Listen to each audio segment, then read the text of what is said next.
On this episode of Hot Rod Hoarders, we visit Tim Dixon's shop, which is packed full of hot rods, classic trucks, motorcycles, bicycles, all sorts of cool stuff. You got to see it. So I came to know Tim Dixon about 25 years ago, I guess. He came to my dad's shop. My dad visited his shop on occasion. You know, they've been buddies for a while, and therefore I've been buddies with him for a while.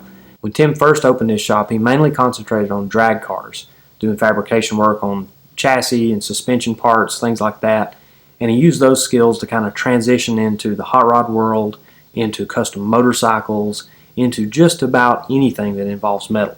He can weld it, he can cut it, he can machine it, he can shape it, he can do just about anything with it. So, super talented guy, and through the years he's collected a lot of different projects, a lot of cars, a lot of trucks, a lot of parts, a lot of motorcycles.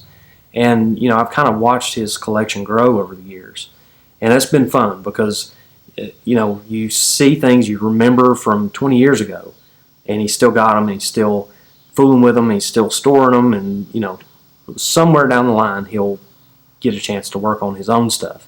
But for the time being, he's busy, super busy, working on other people's cars. So anyways, I checked out his collection a couple of months ago when I was going over there to buy the Camaro and the BSA chopper and all that kind of stuff.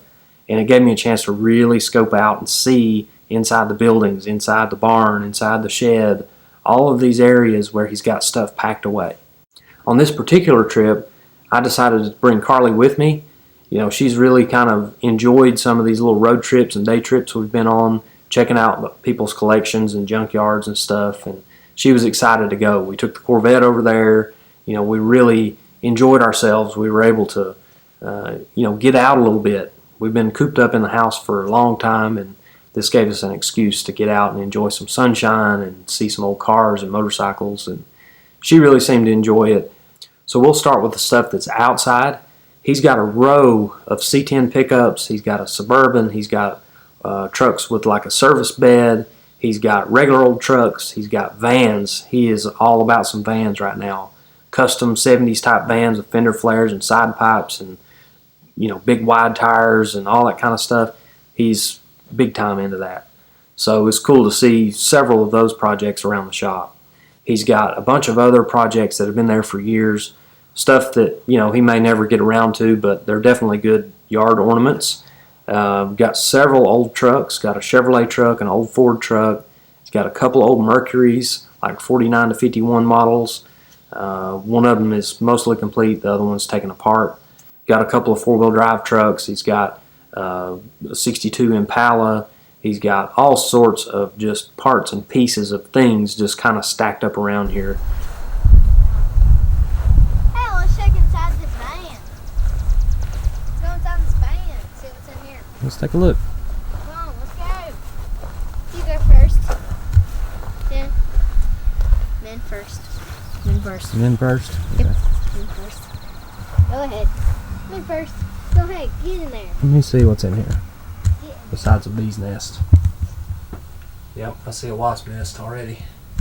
Hell, Yep. let me see it. Don't see it. Getting out of there. Yeah, get out.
as you go around, you continue making your way around his property, he's got a big shed that's full of parts, full of just all sorts of things. He's got body parts. He's got an old 34 Plymouth coupe, it looks like, that's just barely holding itself up. Got some old tires and wheels, an inline 6-cylinder motor just laying there. All sorts of pieces and shop tools and machinery and all kinds of stuff. This is kind of this looks like his catch-all, the place that he just puts everything. Next to that shed is another portion of the building, which is actually closed in. It's got a door, and he's got a bunch of motorcycles in here. That's where we found the BSA chopper. But he's also got a Triumph. He's got several Harley dressers, full electric glides and things like that. He's got a couple of hot rods in here, a little Model T based car, and then an Essex coupe, which is really cool. He's got some pretty good parts on that one. You can't really see it here. It's kind of covered up with stuff and stuff piled around it, but believe me, it's cool. Then also in here, he's got one of those old tractors, and he put a Predator motor on it. He said it really runs good. Then he's got parts and parts and parts everywhere. He's got choppers, he's got pieces, Mercury doors, Mercury fenders, hood, deck lid, all the stuff off of that Mercury outside he put in here in the dry. Interestingly, the sign that says Mom's on it, that sign was next door to my dad's shop for years. And somehow or another he ended up with that sign, so that was kind of cool to see. So we make our way around to the barn, and this barn is super nice, first of all. Second of all, it is packed full of stuff, mostly motorcycles. I mean, he's got panheads, he's got shovel heads, he's got Evo Harleys, he's got everything you can imagine Harley Davidson. He's got stock bikes, he's got restored bikes, he's got custom bikes, choppers, survivors from the 70s, all sorts of motorcycles here that are amazing. I'm talking about like high dollar pieces that are kind of stuffed in here for safekeeping. He's got a Volkswagen that's in there that's kind of cool. It's sort of a prop for his Halloween parties and stuff. All sorts of cool stuff hanging on the walls, license plates, old hats, old everything. Just tons and tons of cool stuff.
I talked Carly into going up the spiral staircase that Tim built up into the loft of the barn, and he had even more stuff up there. Vintage bicycles, all sorts of different things just kind of packed away up there. Of course, that's not really, a place that he has stuff on display to look cool. It's more of storage, but it's still lots of cool stuff. I didn't get a whole lot of video from inside of Tim's main shop where he does all of his work. He had a drag car chassis up on the table doing some welding on it, and had a chopper up on the lift doing some fine tuning. It was really cool to see what he had in the shop. Without a doubt, Tim is one of the hardest working guys out there. A lot of Tim's motorcycle builds have been featured in magazines around the world. He's won huge awards with these things. He's traveled all across the country taking his bikes and showing them off at different events, and he's gotten a lot of recognition for that. And that's not all that he does. He still builds race cars. He still does the hot rod thing. He has just got his hand in a little bit of everything in this shop. It's really neat to see how his hard work has kind of paid off in the form of all these projects, this collection of cool stuff. I mean, that stuff isn't free or cheap. He's worked really hard to pay for these things. So, it's kind of cool to be able to visit his collection and just continue to see it grow. He posts on social media all the time.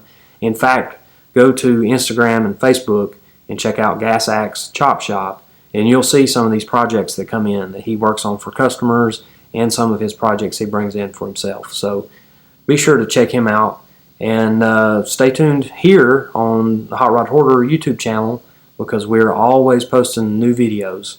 A new video every single Friday, so stay tuned. Hit the subscribe button and hit that notification bell so that you get a notification every time we post. Tune in next week because we have more great content coming up. Thank you for watching.